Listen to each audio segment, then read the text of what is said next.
अप्रैल 2019 में बिंदास काव्या को सबसे पहले बैकलिस्ट मिला था, जहां पर उसने डायमंड गेमिंग और स्काउट को कंपेयर कर दिया था। डायनामो और श्राउड को कंपेयर मत करो, क्या पता श्राउड पट से हेडशॉट का शिकार हो जाए। खैर ये सारी चीजें तो काफी ज्यादा नॉर्मल थी, लेकिन सबसे बड़ी प्रॉब्लम तब हुई जब 2020 के अंदर बिंदास काव्या ने व्लॉगिंग शुरू की और उसमें कुछ इस तरह के थंबनेल डालने शुरू किए और उसके बाद फिर उसके ऊपर हजारों वीडियो बनी और उसके बाद वो फिर कुछ ऐसे कमेंट पास कर देती थी। अगर तुमको इतना ही शौक है माँ बनने का तो हॉस्पिटल चले जाओ और कटवा लो अपना।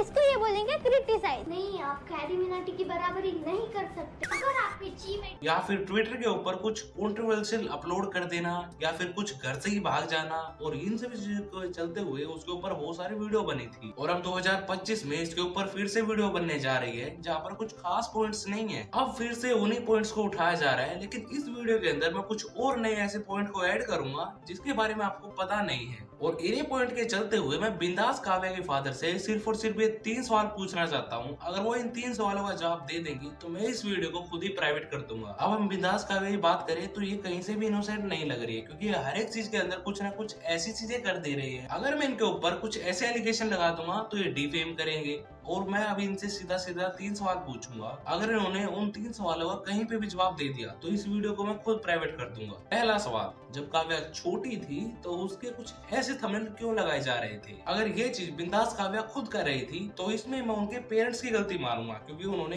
ये सारी चीज जानते हुए भी उसको नहीं रोका। इस चीज का उनको ध्यान रखना चाहिए था। अगर ये चीज उनके फादर कर रहे थे तो तब भी उन्हीं की गलती है, क्योंकि उनको व्यू के लिए कुछ ऐसे थंबनेल का यूज करना पड़ रहा है। तो एक मेरा सिंपल सा सवाल है कि आप ऐसे थंबनेल का यूज क्यों कर रहे थे? अब वहीं पर कुछ लोग आके ये बात बोलेंगे कि भाई आप तो कपड़ों के लिए बोल रहे हो। और इंडिया में अभी भी अगर लोग ऐसा सोच रहे हैं कि वेस्टर्न कपड़ा पहनना मतलब अश्लील होना ही हो गया, तो मतलब तुमने अश्लील देखा नहीं। बात यहाँ पर कहीं से कहीं तक भी कपड़ों की नहीं है, बात है यहाँ पर एंगल की। जिस तरह के वो फोटो क्लिक करके उनका थंबनेल बना के वो लगा रही थी, दिक्कत उसकी है। संजय ने एक फोटो दिखाया था जिसमें वो फोटो कुछ इस तरह का दिख रहा था, मतलब भाई वो फोटो थोड़ा नॉर्मल भी तो लगा सकती थी। तो अब हमारे अंकल का कहना अगर ये होगा कि भाई तुम्हारी सोच ही गंदी है, फोटो तो ठीक थे, तो आज के टाइम में उन्होंने उन वीडियो को प्राइवेट क्यों कर दिया? या तो उन्होंने उसका थंबनेल चेंज कर दिया है या फिर उन्होंने वो वीडियो ही प्राइवेट कर दी है, क्योंकि वो सारी वीडियो मुझे नहीं दिखी और थंबनेल ही नहीं बल्कि वीडियो के अंदर भी वो कुछ इस तरह क्लिप ऐड करते थे। अगर हमारे अकॉर्डिंग टू अंकल, हमारे अंकल के अकॉर्डिंग अगर ये सारी चीजों में कोई प्रॉब्लम नहीं थी तो उन्होंने उस वीडियो को डिलीट कैसे किया? दूसरा सवाल, अगर आप नहीं चाहते आपके ऊपर रोस्ट बने, आपके ऊपर वीडियो बनाई जाए, तो जब ये सारी चीजें आपकी बेटी कर रही थी आपने उस टाइम पे क्यों नहीं रोका उसको? कभी फालतू में डायनामो और स्काउट को कंपेयर कर दिया। चलो आई थिंक देखा जाए वो एक टाइम पे गेमर भी रह चुकी है, तो ये सारी चीजें काफी ज्यादा नॉर्मल है, लेकिन वहीं पर हम इस वीडियो का क्या करें? अगर तुमको इतना ही शौक है माँ बनने का तो हॉस्पिटल चले जाओ और कटवा लो अपना।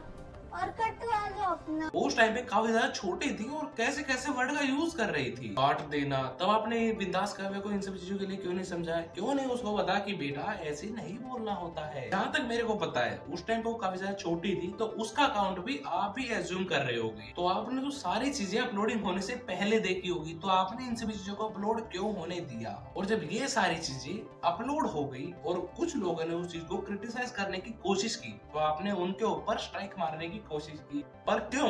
जब बिंदास काव्या इन सभी चीजों के लिए बोल रही थी तब वो सारी चीजें ठीक थी क्या? लेकिन उन सभी चीजों को लेके बहुत सारे लोगों ने इसको क्रिटिसाइज किया, रोस्ट किया, तो वो सारी चीजें आपको बिल्कुल भी हजम नहीं हुई। तीसरा सवाल जो कि अभी थोड़े टाइम पहले का ही है, बिंदास काव्या और एक लड़का और था, उसका एक सॉन्ग आया था, बहुत सारे लोगों ने इन दोनों को ही आपस में शिप करना शुरू कर दिया था और उसी चीज से बिंदास काव्या यानी कि उनकी माता जी को बहुत सारी प्रॉब्लम हुई थी। यहाँ पे प्रवेश की बात करी, नाम ले रही हूँ क्योंकि कमेंट सारे उसी के बारे में आए थे। वो सब गलत कमेंट मत करो, काव्या अभी छोटी है, वो बहुत बड़े हैं, हमसे भी बड़े है ना, तो ये सब कमेंट मत करो। मुझे बिल्कुल पसंद नहीं आई ये सब कमेंट, तो प्लीज ऐसे कमेंट मत। जिस चीज के लिए उनको इन सभी चीजों के लिए वीडियो भी डालनी थी कि भाई ऐसी सारी चीजें मत करो, उनको अच्छा नहीं लग रहा, और ये सारी चीजें हम तुम सभी समझ गए थे, इसमें कोई भी प्रॉब्लम नहीं थी। ठीक है, आपने एक चीज के लिए हमको बता दिया, ठीक अच्छी बात है, लेकिन आप उन लोगों को अब दोबारा ब्लॉग में नहीं लोगे जिनसे आपको प्रॉब्लम होती है। अगर आप उन लोगों को दोबारा ब्लॉग में दिखाओगे तो लोगों को उन सभी चीजों से प्रॉब्लम होगी और उनको प्रॉब्लम होगी तो वो उनके लिए कमेंट करेंगे और उन कमेंट से आपको प्रॉब्लम होगी। लेकिन आज से आपने 6 से 7 दिन पहले एक ऐसा व्लॉग डाला जिसकी शुरुआत ही काव्या को सरप्राइज देने से हो रही है, और वो लौंडा कौन था? वो ही और ये पार्ट सिर्फ और सिर्फ वीडियो की एंडिंग और वीडियो की शुरुआत में था, और कहीं पे भी नहीं है। देखा जाए तो जिस चीज से इनको मेन प्रॉब्लम हो रही थी, इन्होंने उसी चीज को मेन हाईलाइट बना दिया। और जो वीडियो भी कुछ टाइम पहले इनकी मदर रिक्वेस्ट के लिए डाल रही थी कि भाई रिक्वेस्ट कर रही थी ऐसा कुछ मत करो, वो वीडियो कहाँ गई? आई थिंक वो रिमूव हो गई या फिर वो प्राइवेट हो गई, मुझे तो नहीं दिखी। और इस चीज के ऊपर भी काफी प्रॉब्लम हुई थी कि आप एक तरफ तो ये बोल रहे हो कि इनके लिए कमेंट बंद करो या फिर इनको शिप मत करो, और दूसरी तरफ इन्हीं को ब्लॉग में हाईलाइट कर रहे हो। तो आई थिंक मेरे को ये लगता है कि ये सारी चीजें या तो फिर आप व्यू के लिए कर रहे हो या फिर एंगेजमेंट के लिए कर रहे हो, क्योंकि ये सारी चीजें करने से उस वीडियो का व्यू और एंगेजमेंट काफी ज्यादा बढ़ जाता है। तो एट द एंड इन सभी चीजों के लिए यही लगेगा ना कि ये सारी चीजें तो ये व्यूज के लिए कर रहे हैं। तो जो ये 3 सवाल मैंने आपसे पूछे अंकल जी या फिर आंटी जी या फिर बिंदास काव्या, कोई भी हो इस मामले में, अगर वो इन तीनों सवालों का जवाब दे देते हैं तो मैं इस वीडियो को या तो प्राइवेट कर दूंगा या फिर रिमूव कर दूंगा या फिर टेक डाउन कर दूंगा, जो आप बोलोगे।